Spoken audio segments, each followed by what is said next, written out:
So we are going to now discuss another experiment where we are going to study the floral adaptation in various kinds of flowers. Floral adaptation for pollination. So as you know, what is pollination?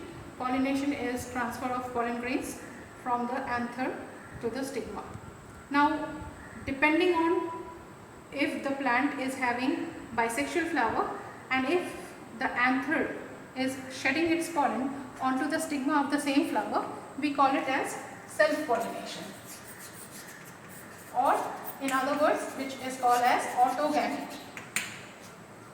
There is another kind of pollination whereby pollen grains of anther is shed on stigma of another flower of the same plant, then it is called as gagenogamy. This is also another kind of self-pollination which is called as gagenogamy. And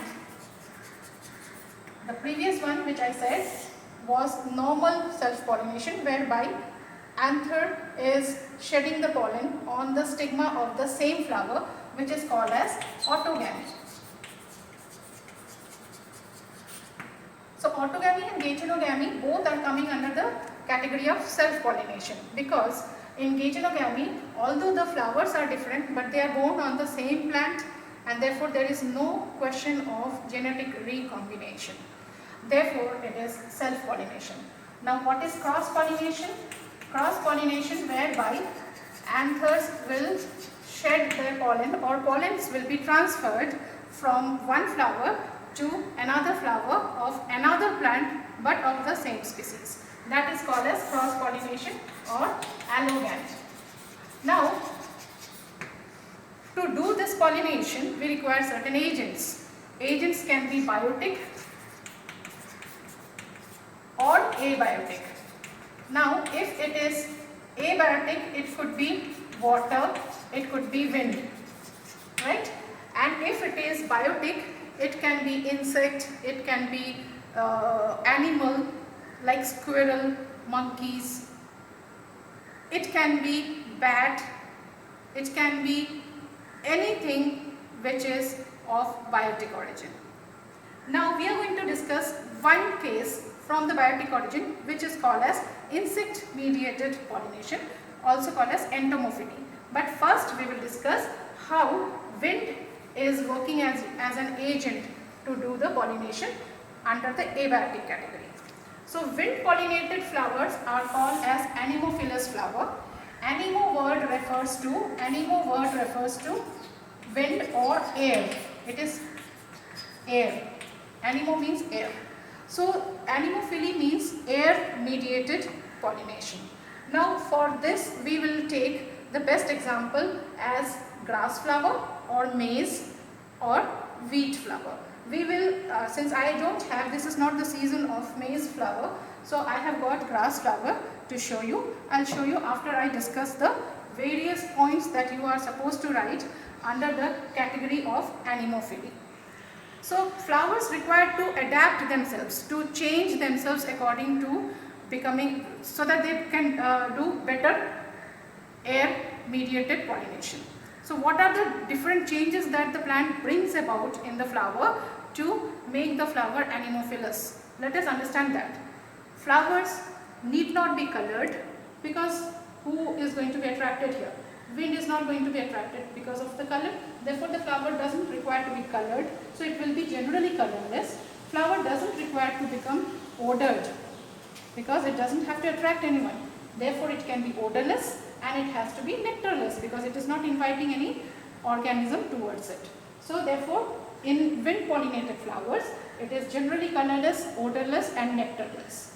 Other features are pollen grains are supposed to be very small and lightweight. Okay, so they are generally light, small and inconspicuous. They are generally winged so that they can flow with the air well. They can be dusty, dry, unwettable, and their smooth exine is there. Exine is not spiky or having any external features on it. Generally smooth exine is there on the pollen grains. Pollen grains are produced in huge number. Why so much of pollen grains are required? Because wind velocity blown pollen grains may get landed upon on something unrequired place. Some kind of, they might get lost just because of they are wind blown. Therefore, to compensate that loss, plant produces more number of pollen grains. And next point is, filament is generally long and exposed outside the flower. So filament is generally long so that anther can disperse the pollen grain very easily through the little bit of wind. If is there, it will be flown off. So that is why filament is supposed to be externally projected. Next, anther has to be versatile in nature. Versatile anther means the connection or the connective with the filament and the anther is supposed to be very loose and anywhere in the middle, so that the anther can dwindle in the air. Whenever there is a little bit of wind, the anther will be dwindling so that pollen grains will be dusted because of even less wind also. Finally, the stigma is also supposed to be projected out of the flower, and it should be hairy and, if not hairy, feathery. So stigma is bushy and feathery so that it can catch the wind blown pollen grains easily. Now this is a basic structure of a flower in case of a maize, whereby you can see the lodicules and the palea and lemna are the bracts which are not required here. They are not supposed to be flashy colored and brightly colored, because they can be, that is why in case of maize you will find that outside bracts and all are green in color. And this is the ovary, and ovary will be giving rise to the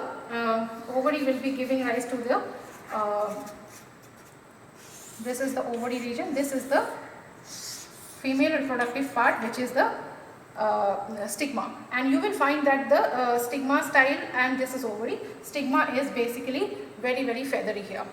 These are the androecium, that is the stamens, which are arising with long filaments, and they are connected with the anther in a loose condition, loose manner, so that the anthers are also finally projected outside the palea of the flower.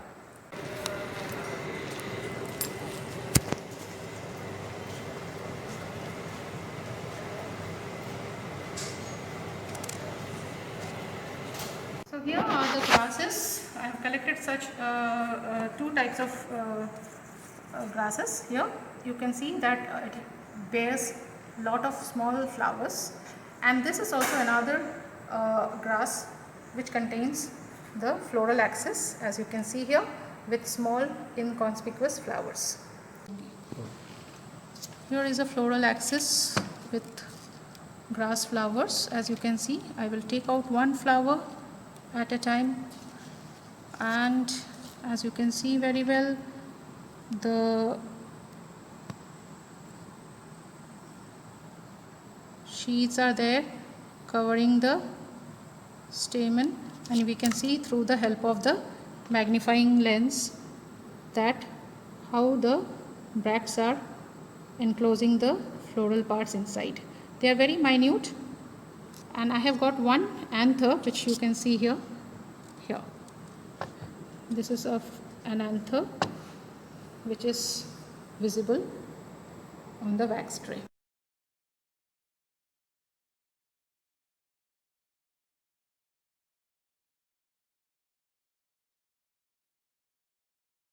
Okay, so here we are now going to discuss the floral adaptation for the pollination through insect.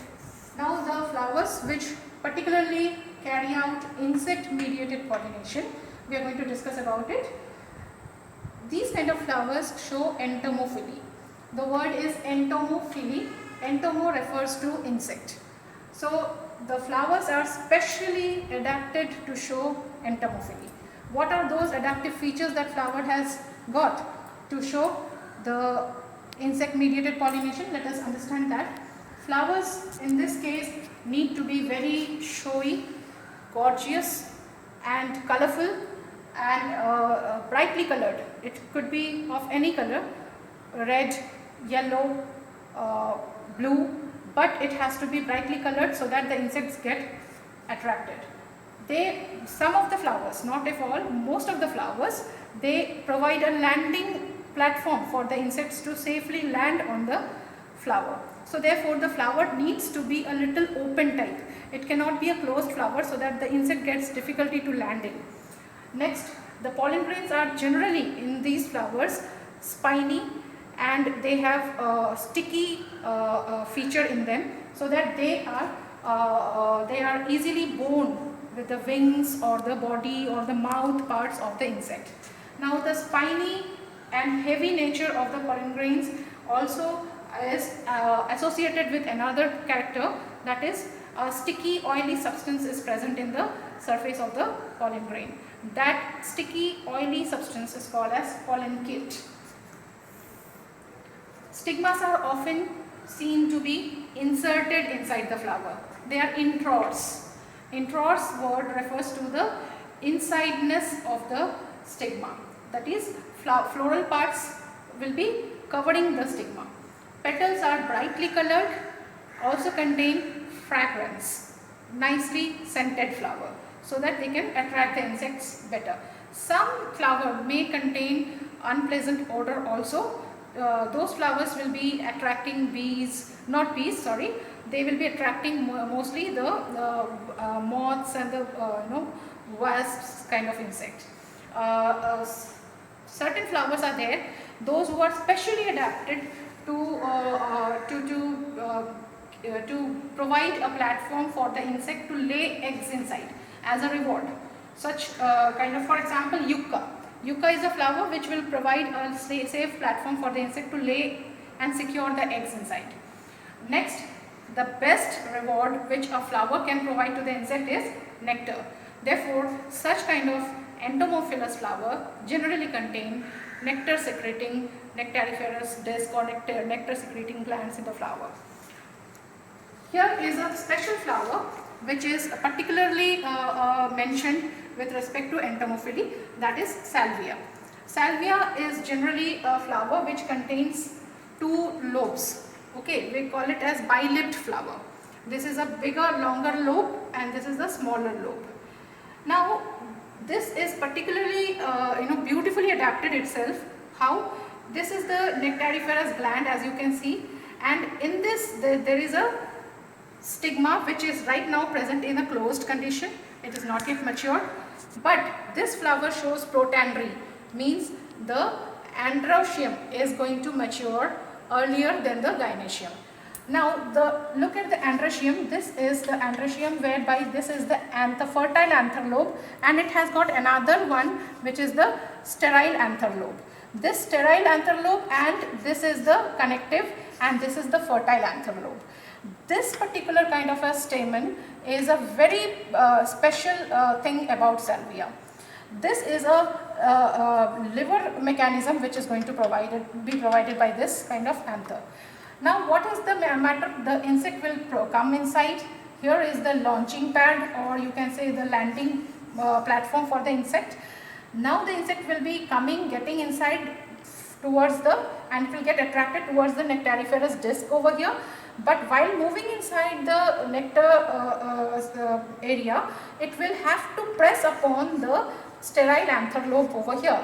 As a result, the moment it crosses this particular area, what will happen? Because of the liver mechanism, the upper fertile anther lobe will bend down.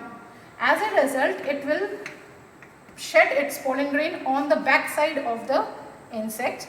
Finally, when the insect will move to the next flower, at that time, what will happen? It might happen that in that flower, the stigma is now in a matured condition, and in the similar fashion, when the insect will get inside the other flower, the stigma now will move on the back side of the insect and will be carrying out the pollination thereby.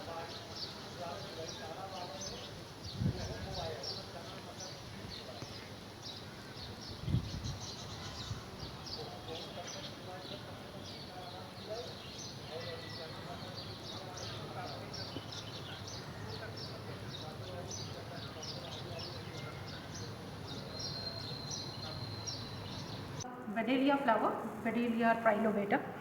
And this particular flower is it's just similar to almost our sunflower, and it is also from Asteraceae family.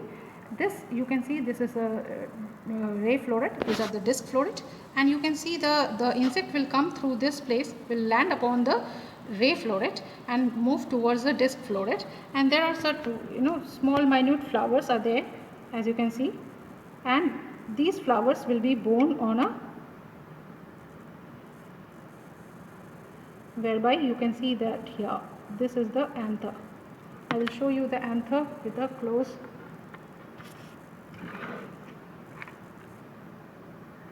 Here are the anthers. I'll take it on a slide and show you.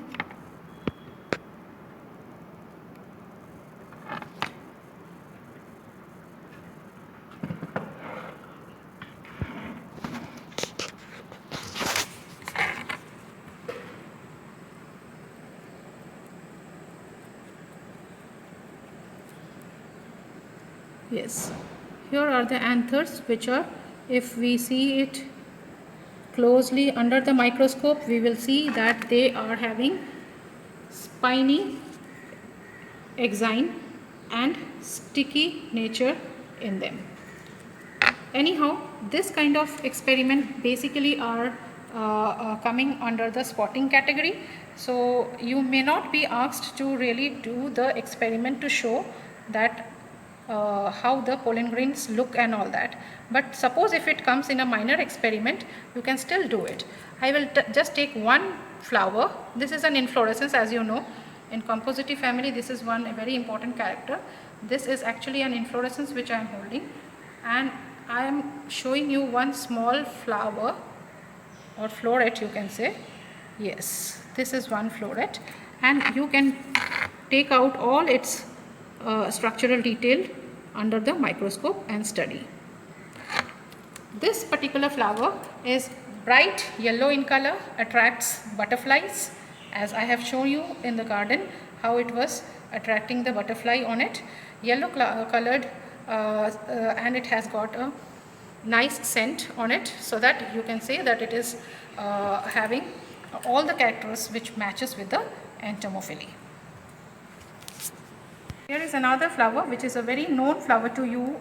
This is Hibiscus rosa sinensis, and you can see the pollen grains over here on the filament, and here I will take one anther and take it out here and show that it contains, and I'll just look at the bright red color, and this is going to be a best example, another best example of entomophilous flower.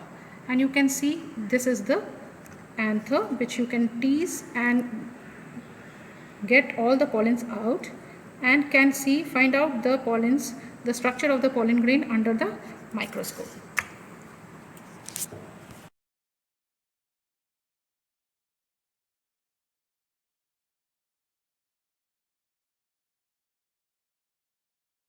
So here we are. The third part of the same experiment is to see the floral adaptation for pollination of the flowers which are adapted towards pollinated by birds. Now, such kind of flowers which are pollinated by birds are called as ornithophilous flower. Ornithophilous. Ornithophily, ornitho word refers to birds. Like for example, ornithology, the science for studying birds and so on. So ornithophilous flowers are the ones which are pollinated by birds particularly, and let us see that what are those flowers and what are the characteristic features of such flowers which are specially adapted towards getting pollinated by birds. Now, the most common examples of such flowers are bottlebrush. For example, the scientific name of the bottlebrush plant is Callistemon, and Erythrina is there, big tree Erythrina, and Bombax ceiba, which is silk cotton. Then there is Bootia monosperma, which is also called as Palash, and Spathodia, and one more is Hamelia patens. I have got a specimen of Hamelia patens as well as Callistemon, and I will show you how they have a special character which matches with those which I have enlisted here. Now the flowers which are adapted for ornithophilia are generally red in color. Generally red, why? Because birds are more attracted, this is recorded that birds are particularly more attracted towards red color or anything which are having red hue like orangish red or something like that. So flowers are generally very showy, brightly colored and especially red in color. They are generally not supposed to contain any odor because birds have very poor sense of smell. So therefore they are not attracted towards any smell. So the flowers need not be fragrant. Now the nectar which is present in the flowers are generally very copious and dilute, liquid, fluid. It's not concentrated as it should be in case of entomophilous flower. So in case of ornithophilous flower, the nectar is generally more in amount but fluid in nature. And not only that, nectaries, that is the petal or the true petals which contain the nectar glands are present very much inside. Nectariferous glands are deep seated inside. Now the long tubular corolla is one more characteristic feature in most of the bird pollinated flower. If the flower is pollinated by hummingbird, then generally hummingbird or sunbird or songbirds, then what will happen? The tubular corolla is seen. Pendulous flower, such kind of pendulous flower which are dwindling down and long tubular corolla is there, is one of the characteristic feature. Why? Because generally hummingbirds will have long beak. Even the birds require to adapt themselves to be well suited with ornithophilous flower, because this is a co-adaptation from both the sides. So birds have got long bill and brushy tongue so that they can insert the beak deep inside to reach the nectar which is deep inside. Now pollen is generally very much large in amount and sticky in nature, so that the moment the bird is putting the inserting the beak inside to sip the nectar, the pollen grain can be shed on the bird's beak. And the flowers are generally clustered. The flowers are not singular, okay, they are not found in one, they are found in clusters and generally found on a single stalk but many in number. The flowers are many in number. So you will find in the same single stalk, you will find many number of floral structures are there. So flowers are clustered and into a flexible kind of a stalk. Stalks are generally flexible in nature and nectaries are deep seated inside. These are the basic characteristic features of all the ornithophilous flowers.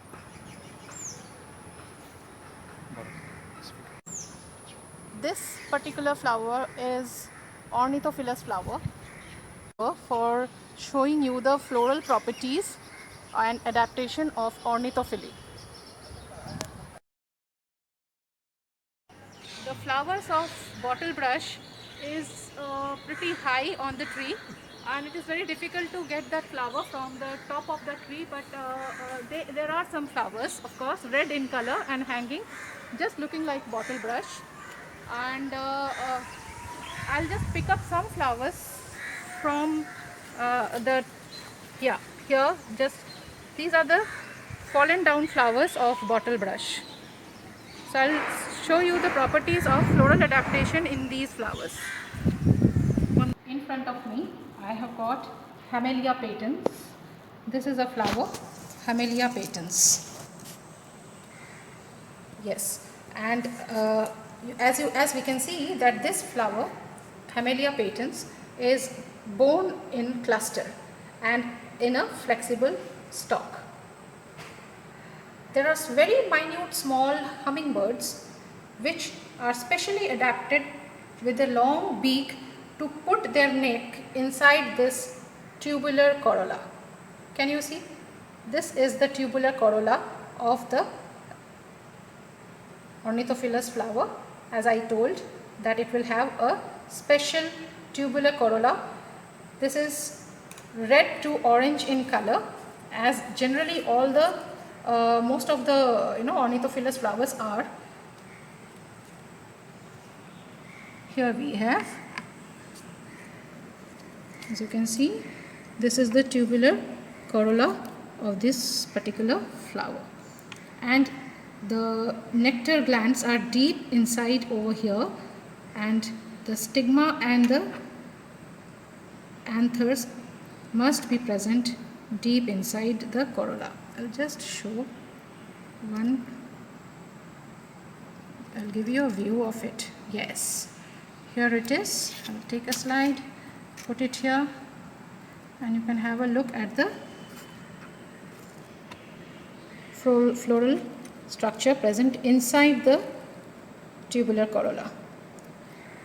This clearly shows that the anther is not projected outside as it is the thing in case of anemophilous flower, but it is introds or deep inside.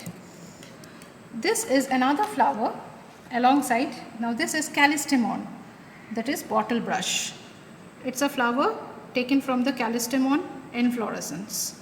As you can see, this is also brightly red in color, and these kind of flowers are beautifully pollinated by birds. And remember, this particular flower, Hamelia patens, this is particularly nicknamed as hummingbird flower or flame bush, okay, fire bush or flame bush. So mainly its name is hummingbird flower, and this is called bottle brush tree because it looks simply just like bottle brush, real bottle brush. That's all for today. Thank you so much.